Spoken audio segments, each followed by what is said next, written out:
अस्सलाम वालेकुम, my name is Salman और आज की वीडियो में हम लोग 2 से 3 कमेंट्स या 2 से 3 सवालात को मिक्स करके आज की वीडियो कंप्लीट बनाएंगे। सबसे पहला जो सवाल पूछा जा रहा है चैनल के ऊपर वो ये है कि सर टैक्स रेजिडेंसी सर्टिफिकेट जो फ्री पी के ऊपर अपलोड करना है, क्या ये लाजमी है या नहीं? हाँ, ये लाजमी है। क्यों? ऐसा मैं क्यों कह रहा हूँ? क्योंकि इसमें हमें टैक्स जो डिडक्शन है उससे बचा जा सकता है अगर हम लोग रेजिडेंसी सर्टिफिकेट अपलोड करते हैं। इफ अगर नहीं करते आप लोग तो आपका टैक्स कट होगा। सेकंड बात ये कि इसको कैसे अपलोड करना है, इससे पहले मैं वीडियो बना चुका हूँ, लेकिन आज की वीडियो में हम थोड़ा इसको रिवाइज करेंगे और साथ ही साथ हम देखेंगे कौन कौन सी वीडियो ऑलरेडी बन चुकी हैं, उसके बारे में डिस्कस करेंगे।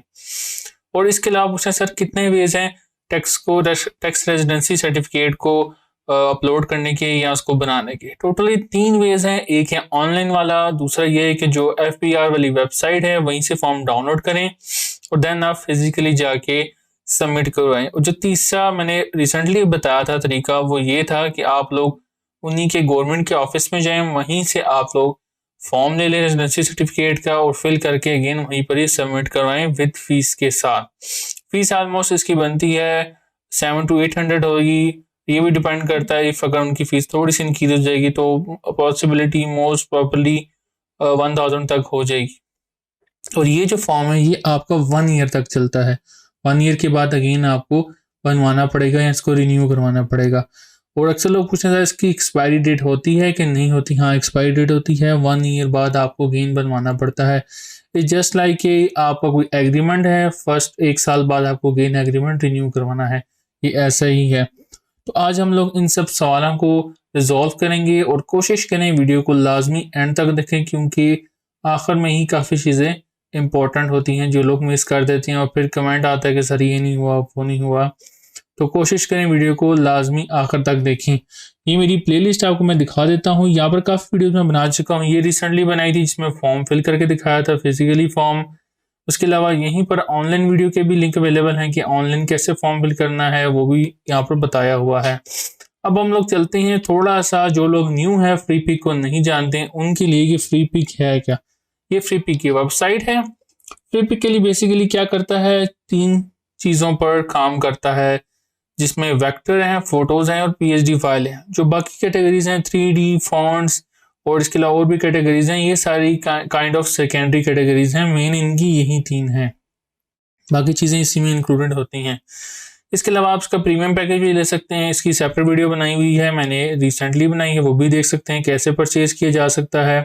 उसमें आप लोगों को प्रीमियम फाइल्स भी मिलेंगी और साथ साथ फ्री फाइल्स ऑटोमेटिकली आपको मिलेंगी, साथ ही आपको प्रीमियम फाइल्स भी मिलेंगी। और इसके अलावा उन्होंने कुछ खुद ही बताया है कि फीचर्स के बारे में बताया है कि कैसे आप लोग अपनी प्रोडक्टिविटी को इंक्रीज कर सकते हैं, मोर डाउनलोड करनी हो देन क्या करें, और बेनिफिट्स के बारे में उन्होंने खुद ही बता दिया है। अब हम चलते हैं सीधा अपने फ्री पिक के डैशबोर्ड के ऊपर। अब डैशबोर्ड थोड़ा सा चेंज किया हुआ है, मैं ऐसा क्यों कह रहा हूँ। यहाँ पर एक ऑप्शन दी हुई है फेस्टिवल्स कैलेंडर या फेस्टिवीज कैलेंडर के नाम से। अब जो प्रोनाउंसिएशन है वो थोड़ी सी गलत भी हो सकती है। अगर आप कैलेंडर पे, मैं इसको साइड पे ओपन कर लेता हूँ। इसके अलावा नीचे उन्होंने इवेंट्स भी बताए हुए हैं। कैलेंडर को थोड़ा सा देख लेते हैं। ये चीज़ उन लोगों के लिए है जो लोग चाहते हैं कि हम काम स्टार्ट करें या कर रहे हैं तो उनको आइडिया नहीं होता कि ट्रेंड्स को कैसे फॉलो करें। तो ये वीडियो उन लोगों के लिए बहुत ही इंपॉर्टेंट होने वाली है। तो ये देखें, यहाँ पर उन्होंने ऑल पूरा का पूरा कैलेंडर बताया हुआ है, जनवरी से लेके दिसंबर तक कंप्लीट। अगर आप अभी देखें से अप्रैल चाहे तो यहाँ पे एक छोटा सा डॉट बना हुआ आ रहा है, ठीक है। अप्रैल के उन्होंने ऑलमोस्ट 4 बताए हुए हैं, 5 बताए हुए हैं जो मेन डेज आते हैं वर्ल्ड के लिहाज से, मतलब दुनिया के लिहाज से। अब ये देखें, ये उन्होंने कुछ अपनी कंट्री के लिहाज से बताया होता है या मोस्ट फेमस या मोस्ट वर्ल्ड में जो डे चल रहे होते हैं उसके मुताबिक बताया है। अगर आप किसी कंट्री से बिलोंग करते हैं, for example India, Pakistan, Bangladesh, तो यहाँ पर हो सकता है इनके अपने कोई दिन हो, आप उसका भी बना सकते हैं, कोई आपको रिस्ट्रिक्शन नहीं है। लेकिन ये उनके फेमस हैं, कोशिश करें इन पे बनाई ही बनाएं। और साथ ही साथ जो आपकी कंट्री से रिलेटेड डेज हैं उन पर भी लाजमी बनाएं। इवेंट्स हैं, डेज हैं, जिस तरह की पाकिस्तान में नॉर्मली होता है 23 मार्च, 14 अगस्त, ये कुछ इवेंट्स हैं। इसके अलावा और भी इवेंट्स आते हैं। इंडियंस की बात करें तो होली आती है और इसके अलावा और भी बड़ी चीज़ें होती हैं, मुझे भी जेहन में नहीं आ रही। अभी हम लोग चलते हैं, सही कुछ इवेंट्स है। अब इन पे जितने ज़्यादा इवेंट्स पे आप लोग चीज़ें बनाएंगे उतने ज़्यादा चांसेस बढ़ते जाएंगे डाउनलोड ज़्यादा होने की, और साथ ही साथ आपकी इनकम इंक्रीज होने के चांसेस बढ़ते जाएंगे। अब हम चलते हैं अपने डैशबोर्ड के ऊपर। ही आपको डैशबोर्ड नज़र आ रहा है। अगर आप लोग फ्री पिक के ऊपर फॉर्म अपलोड करते हैं तो कैसे अपलोड करना है ये भी हम लोग देखते हैं। सबसे पहले हम लोग ये काम करते हैं, पीछे FBR वेबसाइट पे चलते हैं। लोगों का सवाल आया था कि सर FBR वाली वेबसाइट पे कहाँ पे हमें फॉर्म मिलेगा, तो वो बता दें। तो आपको मैं बता देता हूँ। ये देखें इन्फॉर्मेशन सेंटर, ये मेरा डैशबोर्ड है। अब ये ना पूछना कि आपने लॉगिन कैसे किया है। लॉगिन के लिए आपको CNSA पासवर्ड होना चाहिए, पहले रजिस्टर्ड होगा, वो आप लोग पहले खुद कर सकते हैं, कोई ऐसा इशू नहीं है। हाँ, इसमें एक छोटी सी ट्रिक है कि इसमें दो व्यूज आते हैं। एक सिंपल व्यू है जो एक क्लासिक व्यू नजर आ रहा है, एक एडवांस व्यू है, वो मैं अब आपको दिखा देता हूँ। ये देखिए, ये एक डैशबोर्ड है, सही है।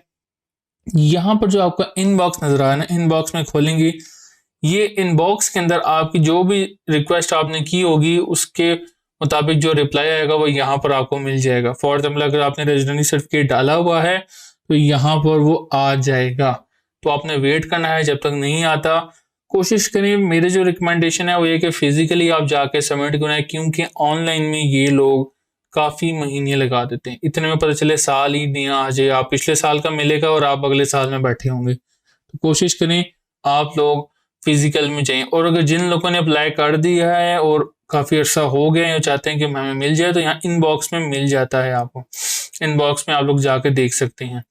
यहाँ पर एक और मोड आता है, बिल्कुल टॉप राइट पे जाके देखेंगे तो ये आता है एडवांस व्यू। इस पर जैसे क्लिक करते हैं तो थोड़ा सा टाइम लेगा, इसको काइंड ऑफ लोड करता है। अब ये देखें, ये एक एडवांस मोड है जिसमें आपकी सारी चीज़ें शो होंगी। यहाँ पर अगर आप देखें, आपकी होम टैब है, यहाँ होम टैब में ऑटोमेटिकली आपका एक डायलॉग बॉक्स, जैसे ये बना आ गया ना, डायलॉग बॉक्स बना आ गया टॉप पे।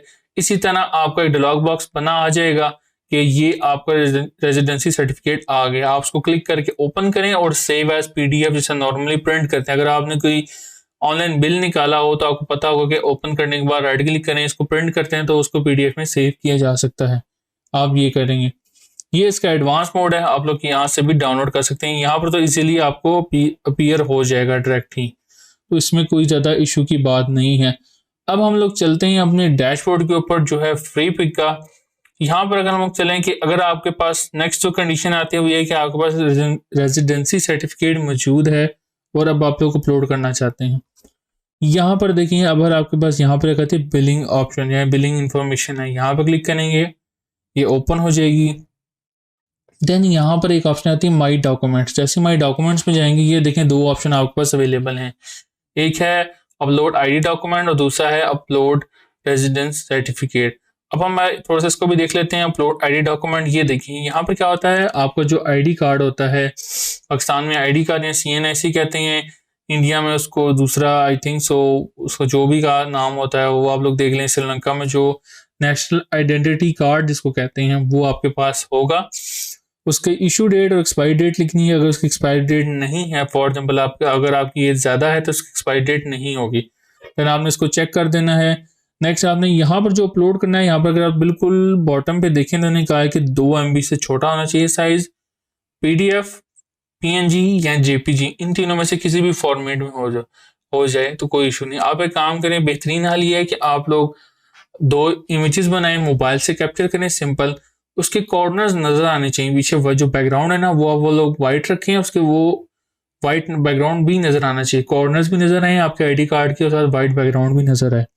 2 इमेजेस ले लें और उसको PDF में सिंपली कंबाइन कर लें।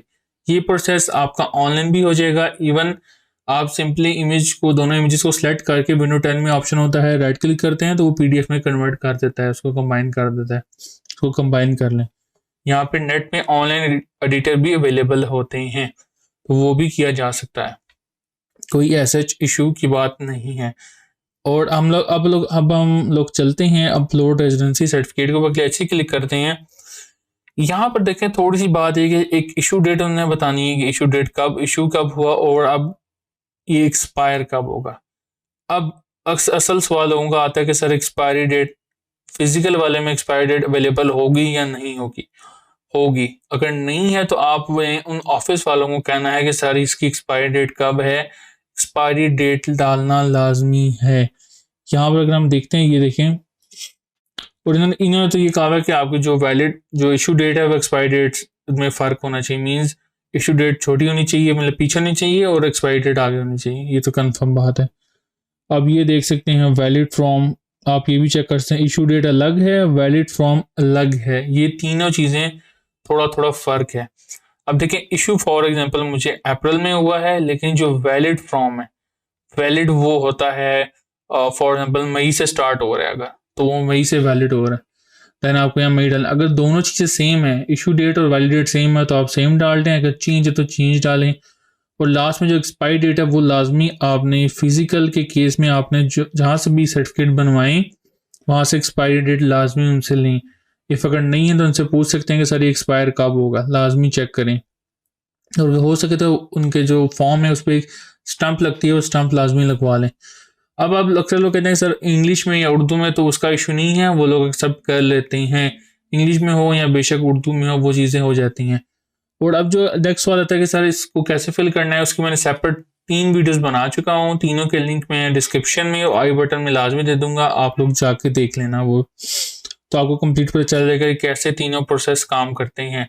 ऑनलाइन ऑनलाइन डाउनलोड करके उसको सबमिट करवाना, और फिजिकली जाके फॉर्म लेके देन उसको सबमिट करवाना। ये तीनों चीज़ें आपको वीडियोस में मिल जाएंगी। और आखिरी जो हमारे पास काम आता है वो आता है ये वाला। सेम प्रोसेस है, जेपीजी, पीएनजी और पीडीएफ, और 2 MB से छोटी होनी चाहिए फाइल। अगर आपके पास मौजूद है सर्टिफिकेट तो उसकी आप एक जेपीजी फाइल बना लें। जेपीजी फाइल कैसे बनेगी, सिंपल तस्वीर खींच लें, टेबल पर रख के, किसी भी वाइट बैकग्राउंड पर रख के, कोई भी जो प्लेन बैकग्राउंड हो उस पर रख के इमेज बना के यहाँ पर अपलोड कर सकते हैं। अपलोड का तरीका सिंपल है, ब्राउजर करेंगे या ड्रैग एंड ड्रॉप करेंगे, वो अपलोड हो जाएगी। देन फिर आप उसको सबमिट करा देंगे। अब एक छोटा सा और बहुत ही इम्पोर्टेंट बात, एक इम्पोर्टेंट चीज़ मैं आपको कहने लगा हूँ, वो ये है कि अगर आप लोग ये रेजिडेंसी सर्टिफिकेट नहीं डालते और आपके 2 महीने बाद, ये हर 2 महीने बाद ना एक इनवॉइस जनरेट होती है, ठीक है।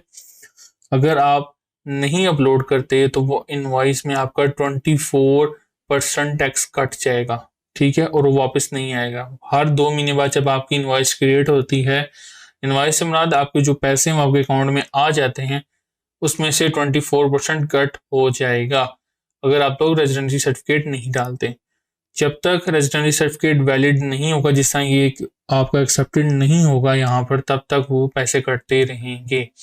और अगर आप लोग अपलोड कर देते हैं, वो जो 24% है वहाँ से कम होकर 7%, इवन पॉसिबिलिटी है इससे भी कम कट आउट होगा आपका, ठीक है, टैक्स। तो कोशिश करें इसको लाजमी अपलोड करें। लेकिन ये बात है कि ये अपलोड तभी होगा जब आपका अकाउंट अप्रूव्ड होगा। अकाउंट अप्रूव्ड नहीं होगा तो ये अपलोड भी नहीं होगा। ये बात भी आपने ज़हन में रखनी है। और आई होप सो ये वीडियो आपको अच्छी लगी होगी, काफ़ी चीज़ें समझ आई होंगी, और इंशाल्लाह नेक्स्ट वीडियोस में और भी चीज़ें डिस्कस करेंगे रिलेटेड टू फ्री पिक। तब तक के लिए अल्लाह हाफिज़।